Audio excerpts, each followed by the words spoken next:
Market ஏற ஆரம்பிச்சிருச்சுன்னு வச்சுக்கோங்க, யாரெல்லாம் இருக்காங்களோ இருக்கிறவங்கள தான் தூக்கிட்டு போகும். அன்னைக்கு உள்ள வர்றவங்கள கண்டுக்கவே கண்டுக்காது மார்க்கெட். இன்வெஸ்ட்மெண்ட்டுன்னு வரும்பொழுது சில சமயங்கள் மார்க்கெட் பெர்ஃபார்ம் பண்ணாது தான். இந்த சமயத்தில் நம்ம மார்க்கெட்டோட சேல் பண்ணிவிட்டு டக்குன்னு மார்க்கெட்டும் 9ஆம் கிளாஸ் 10ஆம் கிளாஸ் வந்தோடனே எப்படி நல்லா படிக்க ஆரம்பிக்கிறானோ அதே மாதிரி மார்க்கெட் அடுத்த 3வது 4வது வருஷத்தில் பறக்க ஆரம்பிச்சிடும். அப்போ போயிட்டு நம்ம மார்க்கெட்டை போய் பிடிக்கவே முடியாது. எஸ்ஐபியை என்னை பொறுத்தளவு எந்த காரணத்தை முன்னிட்டும் பாஸ் பண்ணக்கூடாது. எதனால அப்படின்னு கேட்டிங்கன்னா, இந்த மார்க்கெட் டவுன் ட்ரெண்டில் வரும்போது ஆவரேஜிங்னா உங்களோட அப் ட்ரெண்டில் நம்மளுக்கு பெரிய லெவலில் இருக்கும்.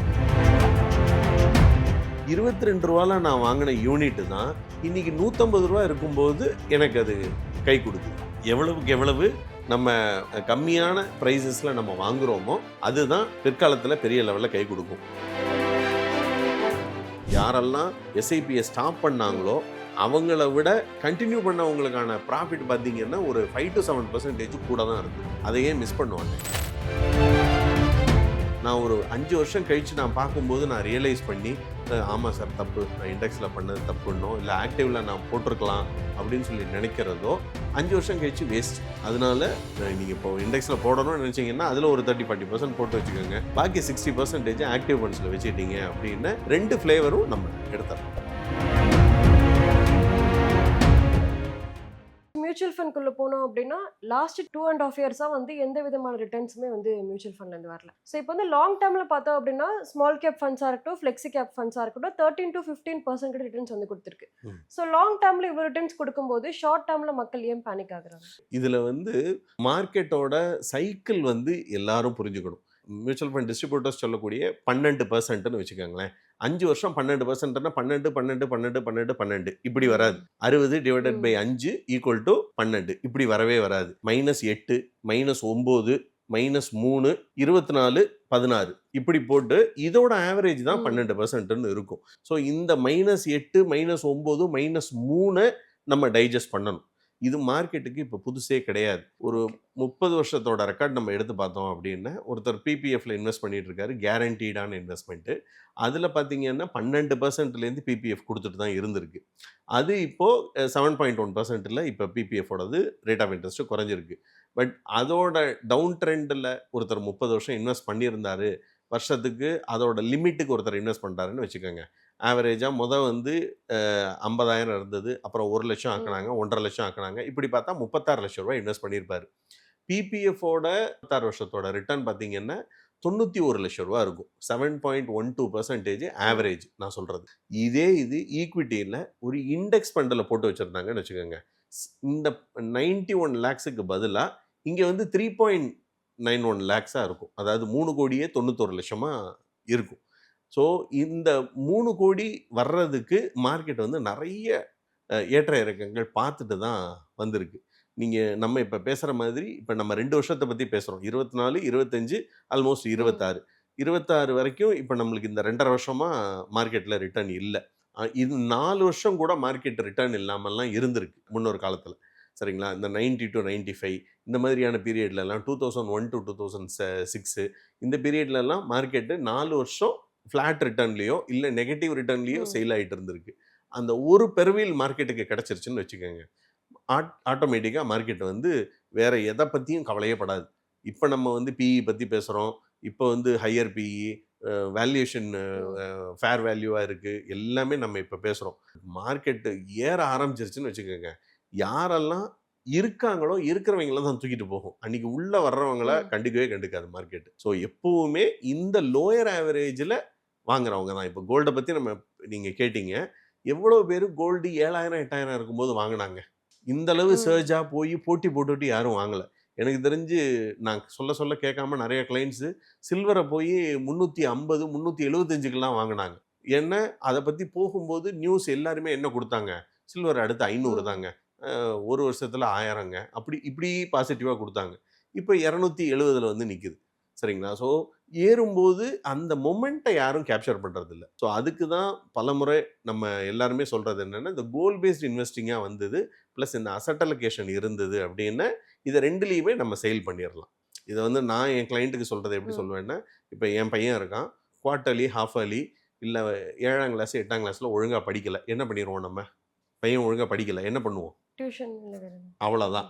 அவனை டியூஷன் விட்டு அடிஷ்னல் கோச்சிங் கொடுத்து அவனை எக்ஸ்ட்ராவாக படிக்க தான் வைப்போம். இதே மாதிரி தான் இன்வெஸ்ட்மெண்ட்டுன்னு வரும்பொழுது சில சமயங்கள் மார்க்கெட் பெர்ஃபார்ம் பண்ணாது தான். இந்த சமயத்தில் நம்ம மார்க்கெட்டோட சேல் பண்ணிவிட்டு டக்குன்னு மார்க்கெட்டும் 9ஆம் கிளாஸ் 10ஆம் கிளாஸ் வந்தோடனே எப்படி நல்லா படிக்க ஆரம்பிக்கிறானோ அதே மாதிரி மார்க்கெட் அடுத்த 3வது 4வது வருஷத்தில் பறக்க ஆரம்பிச்சிடும்.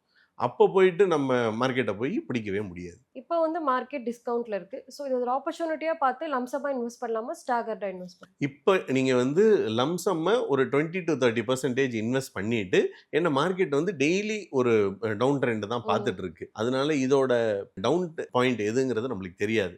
அதனால நம்ம ஒரு 30% லம்சம்மா இன்வெஸ்ட் பண்ணிட்டு பாக்கி 70% ஸ்டாகர்டா நம்ம எஸ்டிபி மூலமா நம்ம உள்ள கொண்டு போறது தான் நல்லது. இப்போ ஒரு இன்வெஸ்டருக்கு நெக்ஸ்ட் 2-3 இயர்ல வந்து ஒரு கோல் கம்ப்ளீட் ஆக போகுது, அதாவது ஒரு லாங் டேர்ம் ஒரு கோல் வந்து கம்ப்ளீட் ஆக போகுது அப்படின்னா இப்போ ஒரு என்ன சார் பண்ணலாம்? 2-3 வருஷத்துல கம்ப்ளீட் ஆகுது அப்படின்ற பட்சத்துல அவங்க இப்போ சே ஃபார் எக்ஸாம்பிள் ஒரு கல்யாணம் இல்லைன்னா பொண்ணோட படிப்பு இந்த மாதிரி ஒரு விஷயம் வந்து 3 வருஷத்துல ஆகுது அப்படின்னா இப்போ அவங்க இருக்கக்கூடிய ப்ராஃபிட்ஸை அவங்க ஒரு டெட் ஃபண்டுக்கோ இல்லைன்னா லெஸர் அக்ரெசிவ் ஃபண்டுக்கோ மாற்றிக்கலாம். ஈக்விட்டி சேவிங்ஸ் ஃபண்டு மாதிரி உள்ள ஃபண்டுகளை வந்து 80% டெட் இருக்கும், 20% தான் ஈக்விட்டி இருக்கும். இந்த மாதிரி உள்ள ஒரு இதில் அவங்க மாற்றிக்கலாம். இல்லை ரொம்ப எனக்கு மார்க்கெட்டு பயமாக இருக்குது அப்படின்னு சொல்கிறவங்க தாராளமாக ஃபிக்ஸட் டெபாசிட்டில் மூவ் பண்ணி வச்சுக்கிறதும் நல்லது தான்.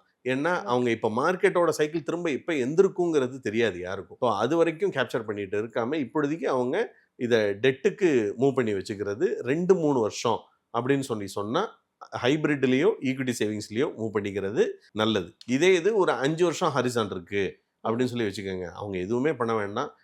If they stay invested and ஃபர்தராக ஆவரேஜ் பண்ணிட்டு இருந்தாங்க அப்படின்னாலே நம்ம வந்து நல்ல ரிட்டர்ன் கண்டிப்பாக பார்த்துடலாம். நீங்கள் சொன்ன மாதிரி இப்போ ஃபிக்ஸ்டு இன்ஸ்ட்ருமெண்ட்டில் எஃப்டிலையோ இல்லை டெட் ஃபண்ட்ஸ்லையும் சேஞ்ச் பண்ணி வச்சுக்கலாம். பட் இப்போ வந்து இன்ஃப்ளேஷன் அதிகமாகிறதுனால இன்ட்ரெஸ்ட் ரேட் வந்து கூடுறதுக்கு தான் வாய்ப்பு இருக்குது. ஸோ இனிமேல் வந்து குறையிறதுக்கு வந்து வாய்ப்பு இல்லை. ஸோ இன்ட்ரெஸ்ட் ரேட் கூடும்போது எஃப்டிஓ பாண்ட்ஸோ பெரிய அளவுக்கு ரிட்டர்ன்ஸ் வந்து கொடுக்க போகிறது இல்லை. ஸோ இப்போ வந்து எஃப்டிஓ பாண்ட்ஸில் மூவ் பண்ணலாம். இப்போ வந்து எஃப்டியோட பாண்ட்ஸுக்கு எதுக்காக மூவ் பண்ணுறோம்னா நம்மளோட இந்த 2 வருஷம் ஹாரிசானுக்காக நம்ம பார்த்துக்கிறோம். ஏன்னா என்னன்னாலும் இப்போ பொண்ணுக்கு கல்யாணம் 2 வருஷத்தில் பண்ணி தான் ஆகணும். அப்போ நான் வந்து ரிட்டர்ன் பேஸ்டாக இருக்கக்கூடாது, என்னுடைய கேபிட்டல் சேஃப்டி தான் பார்க்கணும். சரிங்களா? ஸோ சிச்சுவேஷன் வந்து மாறுது. நீங்கள் கேட்குற கேள்விக்கு 2 வருஷம் பொண்ணு கல்யாணம் அது முக்கியமா இல்லை ரிட்டர்ன் முக்கியமா அப்படின்னு ஒரு ஃபாதர்கிட்ட கேட்டோன்னா அவர் என்ன தான் சொல்லுவார்? கேபிட்டல் சேஃப்டி தான் முக்கியம்னு சொல்லுவார். அதனால இப்பொழுதைக்கு அவர் கேபிட்டல் சேஃப்டியில் அவர் கான்சன்ட்ரேட் பண்ணலாம். 5 வருஷம் கழிச்சு தான் பொண்ணு காலேஜுக்கு போகிறாங்க, 5 வருஷம் கழிச்சு தான் நான் கல்யாணம் பண்ண போகிறேன்னா ஹி கேன் ஸ்டே இன்வெஸ்டட். இப்போ மார்க்கெட் வந்து கரெக்ட் ஆகிட்டே தான் இருக்குது. பட் இருந்தாலுமே கூட சில ஸ்டாக்கோட ப்ரைஸ் வந்து அதிகமாக தான் இருக்குது. ஸோ என்ன சார் காரணம்? இந்த மார்க்கெட்டை பொறுத்தளவு டைம் கரெக்ஷன் அப்படின்னு ஒன்று இருக்குது, வேல்யூ கரெக்ஷன் அப்படின்னு ஒன்று இருக்குது. சில ஸ்டாக்ஸ் வந்து இந்த டைம் கரெக்ஷன்னால கீழே இறங்கியிருக்கு. இப்போ இண்டெக்ஸை பொறுத்தளவு பிஇயை பொறுத்தளவு 21 வந்திருக்கு. லார்ஜ் கேப்பை பொறுத்தளவு ஃபேர் வேல்யூன்னு இருக்குது. மிட் அண்ட் ஸ்மால் கேப்பை பொறுத்தளவு இன்னும் வந்து ஓவர் வேல்யூடாக தான் பார்க்கப்படுது. ஏன்னா அதோட டோட்டல் இண்டெக்ஸில் உள்ள 19 ஸ்டாக்ஸோட இது பார்த்தோம் அப்படின்னா அது வந்து இன்னும் ஓவர் வேல்யூடாக தான் இருக்குது. மிட் கேப் ஓவர் வேல்யூடாக தான் இருக்குது. ஸ்மால் கேப்பு அதை விட இன்னும் கொஞ்சம் ஸ்லைட்லி ஓவர் வேல்யூடாக தான் இருந்துட்டு இருக்கு அவங்களோட ஆல் டைம் ஹைலேருந்து. இதில் இண்டிவிஜுவல் ஸ்டாக்ஸு அப்படின்னு சொல்லி பார்த்தோம் அப்படின்னா இப்போ லார்ஜ் கேப்பே நம்ம எடுத்துட்டோம்னா 1லேருந்து 100 வரைக்கும் இருக்கக்கூடிய டோட்டல் நம்பர் ஆஃப் ஸ்டாக்ஸில் எல்லாமே ஈக்குவலாக கரெக்ட் ஆகலை. அவங்களோட வெயிட்டேஜுக்கு தகுந்த மாதிரி ஈக்குவலாக கரெக்ட் ஆகலை. ஒவ்வொரு சைக்கிளுக்கு தகுந்த மாதிரி கரெக்டாக இருக்குது. உதாரணத்துக்கு ஐடி செக்டார் இருக்கு இல்லையா, ஐடி செக்டாரு, பெட்ரோலியம் அந்த மாதிரி உள்ள நவரத்னா கம்பெனிஸு இதெல்லாம் ஹெவியாகவே கரெக்ட் ஆகிருக்கு. நம்ம எதிர்பார்த்த லெவலை விட கீழவே கரெக்ட் ஆயிருச்சு. அதுக்கு காரணம் ஐடி வந்து இந்த நான் சொன்ன அந்த ஏஐயோட டிஸ்ட்ரப்ஷன்னால பெரிய லெவலில் கரெக்ட் ஆகிருக்கு. ஸோ இப்போ அது வந்து நல்ல ப்ரைஸிங்காக இருந்துகிட்ருக்கு. ஸோ இப்போ நம்ம அதை தாராளமாக உள்ளே போகலாம். சில construction materials, production oriented, manufacturing oriented இதெல்லாம் வந்து இன்னும் எதிர்பார்க்கக்கூடிய ப்ரைஸிங்கில் வந்து இன்னும் கரெக்ட் ஆகலை. ஆனால் மார்க்கெட்டில் அவங்க பீக்லேருந்து இறங்கியிருக்கு. பட் இன்னும் இந்த மிச்ச ஸ்டாக்ஸை கரெக்டான அளவுக்கு இறங்கலை தான். ஆனால் இது எப்போ தான் நடக்கும் அப்படிங்கிறது யாருக்குமே தெரியாது. ஸோ இப்பொழுதைக்கு நம்ம ஆப்பர்ச்சுனிட்டிஸை பார்த்துட்டு நம்மளுக்கு வாங்கக்கூடிய ப்ரைஸிங்கில் இருந்தது அப்படின்னா தாராளமாக இப்போ உள்ள என்டர் பண்ணிடலாம். இப்போ ஃப்ரெஷ் மணியை வச்சிருக்கிற ஒரு இன்வெஸ்டர்ஸ் என்ன சார் பண்ணலாம்? ஃப்ரெஷ் மணியில் இருக்கிறவங்க லார்ஜ் கேப்பில் தாராளமாக இன்வெஸ்ட் பண்ணலாம். மிட் அண்ட் ஸ்மால் கேப்பில் ஸ்டாகர்டு மேனரில் உள்ளே போகலாம். இப்போ வந்து ரீசெண்ட் டைம்ஸ்ல வந்து காஸ்ட் ஆஃப் லிவிங் வந்து அதிகமாகிருச்சு. ஸோ நிறைய பேர்கிட்ட கையிலேயே வந்து பணம் இல்ல. பட் நிறைய ரீட்டைல் இன்வெஸ்டர்ஸ் வந்து வெறும் எஸ்ஐபி மட்டும் தான் போட்டுக்கிட்டு இருக்காங்க. ஸோ இப்போ வந்து அவங்க எஸ்ஐபியை பாஸ் பண்ணலாமா? இல்ல என்ன ஆனாலும் கண்டினியூ பண்ணலாமா? எஸ்ஐபியை என்னை பொறுத்தளவு எந்த காரணத்தை முன்னிட்டும் பாஸ் பண்ணக்கூடாது. எதனால அப்படின்னு கேட்டிங்கன்னா, இந்த மார்க்கெட் டவுன் ட்ரெண்டில் வரும்போது ஆவரேஜிங் தான் உங்களோட அப் ட்ரெண்டில் நம்மளுக்கு பெரிய லெவலில் இருக்கும். இப்போ என்னோட பர்சனல் இன்வெஸ்ட்மெண்ட்ஸ் பார்த்தீங்கன்னா, நான் ரூ. 50 என்ஏவியில் ஆரம்பித்தேன். கொரோனா போது அது வந்து ரூ. 22 வந்துருச்சு. ரூ. 22ல நான் வாங்கின யூனிட் தான் இன்னைக்கு ரூ. 150 இருக்கும்போது எனக்கு அது கை கொடுக்குது. எவ்வளவுக்கு எவ்வளவு நம்ம கம்மியான ப்ரைஸஸில் நம்ம வாங்குகிறோமோ அதுதான் பிற்காலத்தில் பெரிய லெவலில் கை கொடுக்கும். வெறும்னே எப்போ பேசினாலும் பாசிட்டிவாக பேசுகிறேன் பேர் வழின்னு நிறைய பேர் வந்து இந்த வாரன் பஃபட்டோடது கோட் பண்ணுவாங்க. Be greedy others are fearful, be fearful when others are greedy அப்படின்னு. இதை வெறும்னே போஸ்டரில் மட்டும் போட்டால் பத்தாது. நம்ம வந்து அதுக்கேற்ற மாதிரி மாறணும். ஒரு கமிட்மெண்ட் நம்ம எடுத்து வச்சுருக்கோம். இப்போ நம்ம யாருமே என்ன பண்ண போகிறதில்ல, ஒரு லாங் டேர்ம் சேவிங்ஸுக்கு நம்ம இப்போ ஆரம்பிச்சிருக்கிறோம். ஒரு பொண்ணோட கல்யாணம் இல்லை பையனோட படிப்பு அப்படின்னு ஒரு லாங் டேர்ம் சேவிங்ஸ் ஒன்று ஆரம்பிச்சிருக்கோம். இதனால நம்ம மிச்ச விஷயங்கள் எதையுமே நம்ம நிப்பாட்ட போகிறதே கிடையாது. அது சாப்பாடாக இருக்கட்டும், இல்லை வெளியில் போகக்கூடிய விஷயங்களாக இருக்கட்டும், சுற்றுறதா இருக்கட்டும், வீட்டு வாடகை கொடுக்குறதா இருக்கட்டும், எதையுமே நம்ம நிப்பாட்ட போகிறது கிடையாது. எதுக்காக சேமிப்பை மட்டும் நம்ம நிப்பாட்டணும்? அதையும் ஒரு செலவாக கன்சிடர் பண்ணி தான் நம்ம சேமிச்சிருக்கோம். இது ஈஸியாக இருக்கிறதுனால இதில் கை வச்சிடுறாங்க நிறைய பேர்.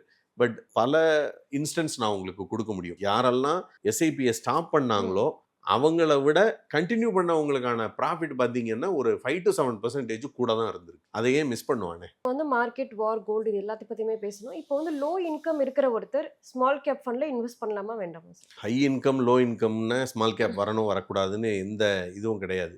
ஸ்மால் கேப் அப்படின்னு சொல்லி சொன்னாலே அது வந்து 250லேருந்து 5000 6000 இருக்கக்கூடிய ஸ்டாக்ஸில் வரக்கூடியது தான். இந்த யூனிவர்ஸில் இப்போ கிட்டத்தட்ட ஒரு 30 கம்பெனி ஸ்மால் கேப் ஃபண்டு வந்து வச்சுருக்காங்க.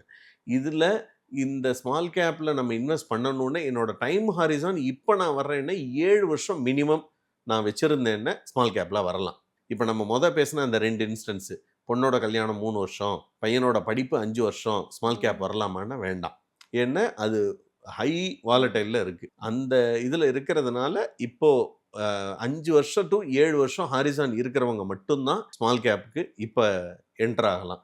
இல்லை எனக்கு 100% ஸ்மால் கேப்பில் போடுறதுக்கு எனக்கு பயமாக இருக்குது அப்படின்னு சொன்னாங்கன்னா மல்டி கேப்பில் நீங்கள் போட்டுக்கலாம். ஆப்வியஸ்லி 25% அதில் கம்பல்சரி பார்ட்டிசிபேஷன் இருக்க போகுது.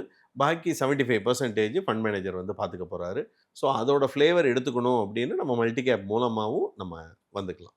இவ்வளோதான் மியூச்சுவல் ஃபண்ட் பற்றி அவேர்னஸ் கொண்டு வந்தாலும் இன்னுமே நிறைய பேருக்கு வந்து பயம் வந்து இருக்கு. ஸோ அதனால வந்து இண்டெக்ஸ் ஃபண்ட் வந்து சூஸ் பண்ணுறாங்க. இது சரியான ஆப்ஷன். இண்டெக்ஸ் ஃபண்டை பொறுத்தளவு பார்த்தீங்க அப்படின்னா 1 to 50 இருக்கக்கூடியதை 1 to 100 இருக்கக்கூடியதில் பிளைண்டாக அப்படியே ஃபண்ட் மேனேஜர் வந்து எதை பற்றியும் பார்க்கவே மாட்டாங்க. அதோட வெயிட்டேஜுக்கு தகுந்த மாதிரி ஆட்டோமேட்டிக்காக போட்டுகிட்டே வருவாங்க. இப்போ நம்ம கொஞ்ச நேரத்துக்கு முன்னாடி பேசணும், லார்ஜ் கேப்லேயே இன்னும் ஃபேர் வேல்யூஷனில் சில இது இருக்குது, லோ வேல்யூஷனில் சில இது இருக்குது, பீக் வேல்யூஷனில் சில இது இருக்குன்னு பார்த்தோம். அப்படி இருக்கும்போது இண்டெக்ஸ் ஃபண்டு இதை எதையுமே கன்சிடரே பண்ணாது.